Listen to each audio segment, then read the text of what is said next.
Jain to all. Start करते हैं बच्चों। आज का न्यू टॉपिक है हम लोग का Faraday second law. New topic क्या है बच्चों? Faraday second law.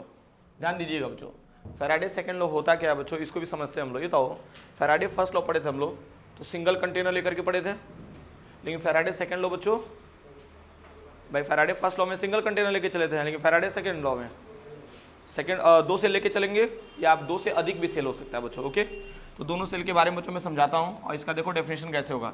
एक सेल हमारे पास ये हो गया बच्चों, तो और एक सेल बच्चों और बना लेते हैं हम लोग। क्लियर है अभी? अब ध्यान से समझो, तो एक रॉड हमने इसमें डिप कर दिया और एक रॉड आपका ये हो गया, तो ये एनोड, तो ये क्या हो जाएगा? Cathode. Same as it as बच्चों, यहाँ पे भी एक रॉड लिया हमने और ये क्या हो जाएगा? एनोड, और इस साइड क्या हो जाएगा बच्चों? कैथोड। क्या हो जाएगा? कैथोड। खूब ध्यान से समझना बच्चों। और इसको हमने क्या किया बच्चों? एक्सटर्नल बैटरी से ऐड कर दिया बच्चों। ओके, ऐड हो गया बच्चों। ये तो एनोड पे कौन सा साइन होता है? पॉजिटिव, और कैथोड पे कौन सा साइन होता है? नेगेटिव। और सर्किट को यहाँ बच्चों हमने क्या किया? कंप्लीट कर दिया। ओके, चलो यहाँ पे दो सेल हमने लिया बच्चों। अब इसके बारे में समझते हैं। तो इस रॉड को हम लोग बोलते हैं बच्चों ए, इस रॉड को क्या बोल रहे हैं हम लोग? बी, इसको बोल रहे हैं सी, इसको बोल रहे हैं हम लोग डी। इसका रिलेशन देखना तो बच्चों, weight of A is the ratio of weight of B is the ratio of weight of C weight of D equals to हो जाएगा बच्चों equivalent mass of A equivalent mass of B equivalent mass of C equivalent mass of D. अब इसका मतलब है क्या बच्चों? ये चीज़ समझ लो आप लोग, ठीक है ना। ये जो weight of A, weight of B, weight of C बता रहे हैं बच्चों, ये एक्चुअली है क्या जानते हो बच्चों? ये जो ए रॉड दिख रहा है ना, इस ए रॉड पे बच्चों कितना अमाउंट आपका इलेक्ट्रोलाइट जाकर के डिपॉजिट हुआ है। मतलब इस इलेक्ट्रोड दिख रहा है ना, इलेक्ट्रोड, इस इलेक्ट्रोड पे कितना अमाउंट जाकर के डिपॉजिट हुआ है बच्चों, वो रिस्पेक्टिव वेट हो गया बच्चों आपका, ठीक है ना। और ये क्या हो गया बच्चों? उसका इक्विवेलेंट मास हो गया। इक्विवेलेंट मास का मतलब क्या होता है? Molar mass upon n factor. Okay, जो एलिमेंट्स आपका अटैच हो रहा है और कितना इलेक्ट्रॉन्स रिलीज कर रहा है या गेन कर रहा है बच्चों, उसके केस में हम लोग बता रहे हैं। चलिए खैर, इसका डेफिनेशन भी समझ लेते हैं बच्चों।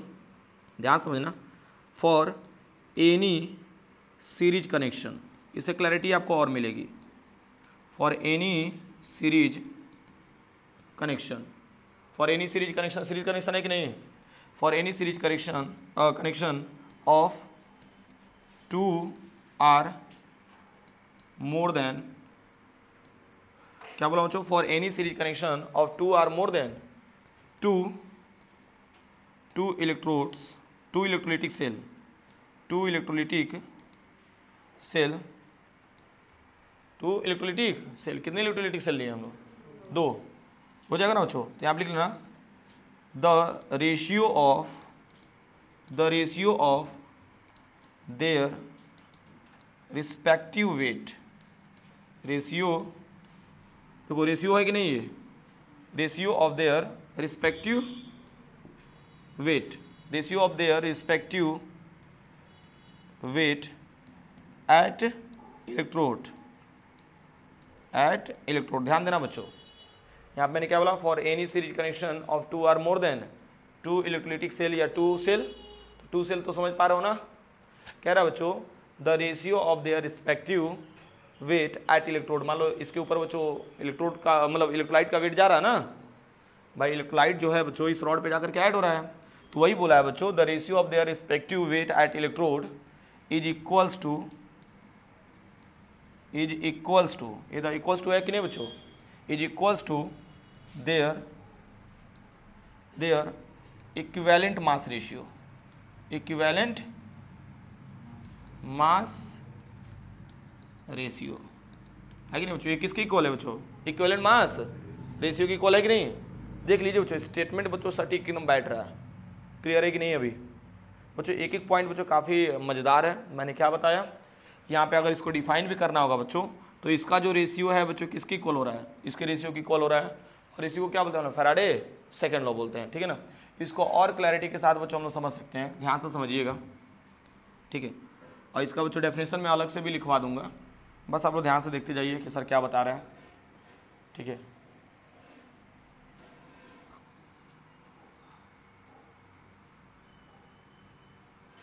देखो थोड़ा सा हम टेक्नोलॉजी दिखा रहे हैं, देखिए टेक्नोलॉजी। अरे भाई हंसो मत, ठीक है, एक दिन होंगे कामयाब। इतना बड़ा फिगर था ना, वो कैच नहीं कर पाया, समझे। अच्छा तुम लोग भी देखो ना, बड़े बड़े फॉर्मूले आते हैं बच्चों तो कैच कर ही नहीं पाते हो तुम लोग, है कि नहीं। तुम लोग को और एक एक लाइन बच्चों देख देख करके लिखते हो, ये भी तो सोचने वाली बात है ना। क्या जी, तब क्या ले जी सत्यम तुम्हारा? मेरे मैच का ड्रेस पहनना जरूरी था? क्या हुआ? तुम जी स्कूल तुम्हारा बंद नहीं हुआ, समर कैंप में जा रहे हो क्या? तब क्या हुआ? चालू।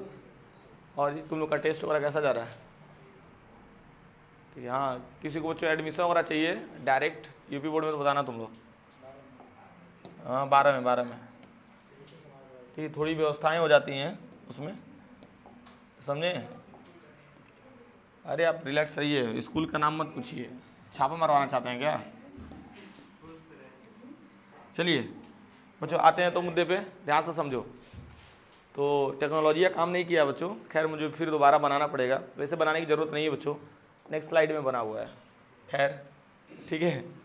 तो आते हैं बच्चों, ध्यान से समझना। देखो इसका मुद्दा है क्या, इसको तो बच्चों वैसे भी बता सकते हैं, क्या विचार है, थोड़ा सा टाइम मेरा सेफ बचेगा। चलिए तो मान लो यहाँ पे भी 2 कंटेनर हमने ले लिया, सेम वही चीज़ हमने लिया बच्चों, बैटरी हमने एक्सटर्नल बच्चों ऐड कर दिया, इधर anode cathode anode cathode, done. ये बताओ यहाँ पे जो हमने रॉड लिया बच्चों, सिल्वर का लिया, यहाँ पे भी सिल्वर का लिया है, यहाँ पे जो रॉड लिया कॉपर का, ये वाला है रॉड कॉपर का ही है बच्चों। और इसमें जो सॉल्यूशन हमने भरा बच्चों एक्वस AgNO3 लिया है, क्या लिया बच्चों? Aqueous AgNO3, sorry aqueous copper sulphate है और यहाँ पे एक्वस AgNO3। अब देखो इसका रिलेशन बच्चों क्या मिल रहा है आपको, वेट ऑफ Ag, मतलब इस रॉड पे जो जा करके जो अमाउंट ऐड हो रहा है, कौन डिपॉजिट हो रहा है? सिल्वर। तो वेट ऑफ Ag, और ये बताइए दोनों Ag ना है, तो इसको भाई दोनों को क्या मानेंगे? एक। और यहाँ पे बच्चों इन दोनों को क्या मानेंगे हम लोग? एक मानेंगे। तो यहाँ देखो ना वेट ऑफ कॉपर हो जाएगा, क्लियर है दोनों के लिए। तो weight of Ag is the ratio of weight of copper equals to क्या हो जाएगा बच्चों? Equivalent mass of Ag and equivalent mass of copper. कुछ क्लैरिटी मिल रही है? सेम वैसा ही है कि नहीं? वहाँ पे 4 था क्योंकि अलग अलग था बच्चों, और यहाँ मान लो ये 2 रॉड एक ही है, ये भी 2 रॉड एक ही एलिमेंट से बना हुआ, तो ये रेशियो मिला ना। मैं मानता हूँ कि ये आपको समझ में नहीं आया बच्चों, इस चीज़ का मैंने प्रूफ भी किया है यहाँ पे, ध्यान से समझ सकते हैं आप लोग। ये बताओ, we know that Faraday first law के अकॉर्डिंग कि W इक्वल्स टू क्या होता है? एटॉमिक मास इंटू चार्ज अपन क्या होता है? N factor into Faraday. पढ़े हो कि नहीं? ये बताओ इसी में एटॉमिक मास अपन एन फैक्टर को क्या लिख सकते हैं हम लोग? इक्विवेलेंट मास लिख सकते हैं कि नहीं? भाई जिनको कुछ भी नहीं आ रहा है यहाँ पे देख लो, एटॉमिक मास अपन होता है एन फैक्टर इक्वल्स टू क्या होता है? Equivalent mass. ई का मतलब क्या होता है बच्चों? इक्विवेलेंट मास, याद रहेगा ना बच्चों? क्या होता है? Equivalent mass. अब चलो एक काम करना बच्चों, एटॉमिक मास अपन एन फैक्टर के जगह पे हमने क्या रख दिया? ई रख दिया, और अकॉर्डिंग टू क्या हो गया? Faraday first law. अब देखना तो बच्चों, फैराडे फर्स्ट लॉ के अकॉर्डिंग हमने क्या किया? वेट ऑफ Ag लिया, इक्विवेलेंट मास ऑफ क्या हो जाएगा? Ag हो जाएगा। और यहाँ पे चार्ज तो दोनों में सेम जाएगा ना।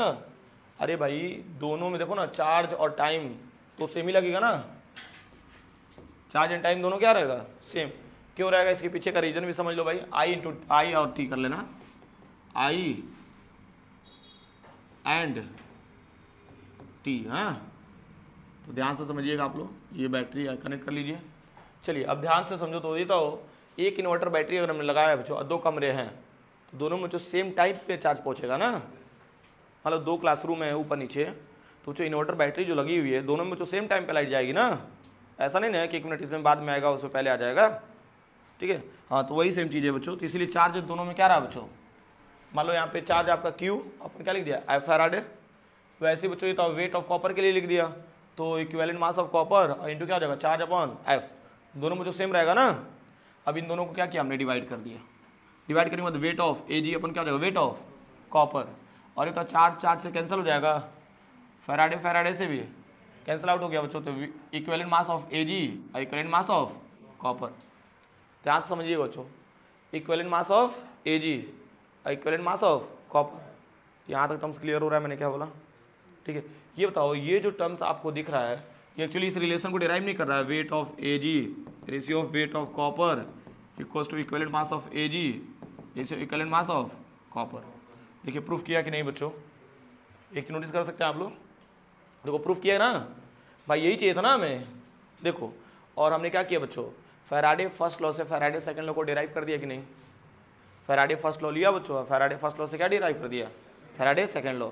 यानी आप इतना समझ गए बच्चों कि अगर हमें फैराडे फर्स्ट लॉ आ रहा है तो फैराडे सेकंड लॉ की बहुत ज़्यादा रिक्वायरमेंट नहीं है, यानी फैराडे फर्स्ट लॉ ही तो डिराइव कर लेंगे हम लोग।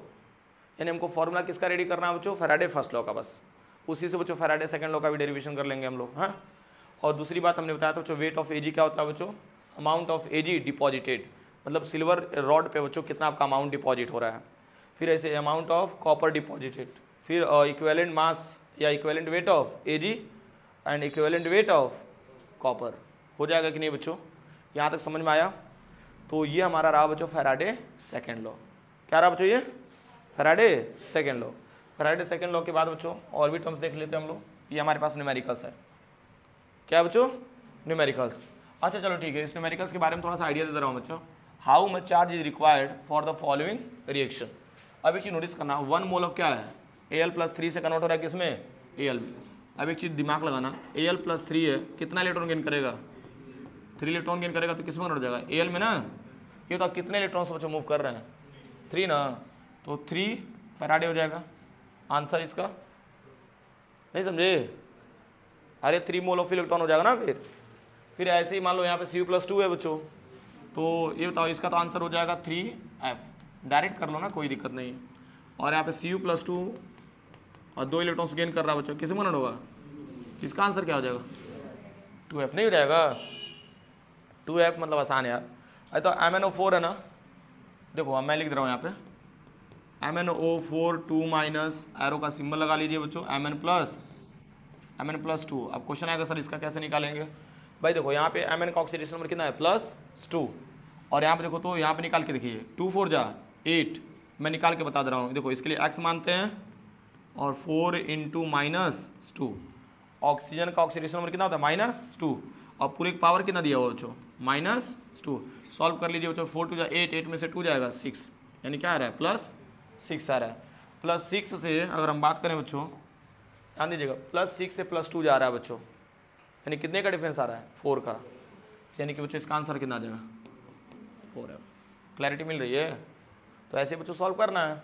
अब एक काम करते हैं बच्चों, इसको भी देखो तो 2 मोल्स ऑफ H2O2 O2, ये तो H2O2 O2 कन्वर्ट हो रहा है ना, तो 2 मोल्स ऑफ H2O कन्वर्ट हो रहा है किसमें, O2 में। देखो ना 2 मोल्स ऑफ H2O कन्वर्ट हो रहा है किसमें, O2 में। भाई ध्यान देना इधर, तो ये बताओ हाइड्रोजन कितना, 2 2 जा 4, हम क्या लेना 4H प्लस बैलेंस कर दो कितना इलेक्ट्रॉन, 4 इलेक्ट्रॉन। इन होगा, ये रिएक्शन ऑलरेडी कर चुके हैं बच्चों पहले भी, ठीक है। तो ये बताओ कितना आंसर आ जाएगा इसका, 4F। कितने इलेक्ट्रॉन पार्टिसिपेट कर रहे हैं, 4 ना। या तो यार F का वैल्यू होता है 96500 कूलम्स, मल्टीप्लाई कर लो या ऐसे ही दिखा दो। सेम ऐसे बच्चों इसको भी कर लेना है, आसान है। FeO कन्वर्ट हो रहा है किसमें, Fe2O3, ऑक्सीडेशन नंबर निकाल के बच्चों कर लो, क्या दिक्कत है। आयरन का इसका ऑक्सीडेशन नंबर +2 हो जाएगा, इसका निकाल के देखिए +3 हो जाएगा, उसके अकॉर्डिंग देख लीजिए 1 फैराडे हो जाएगा। फिर ऐसे बच्चों आपको इन दोनों को भी करना है, ठीक है ना। तो इसका स्क्रीनशॉट ले लीजिए बच्चों आप लोग, ठीक है, और इसको घर पे लगा करके आप लोग भाई कमेंट सेक्शन में बता देना कि हमने न्यूमेरिकल लगा लिया, ओके। और आप लोग बच्चों मुझे क्लासरूम में दिखा देना कि आपने लगा लिया, डन। चलिए।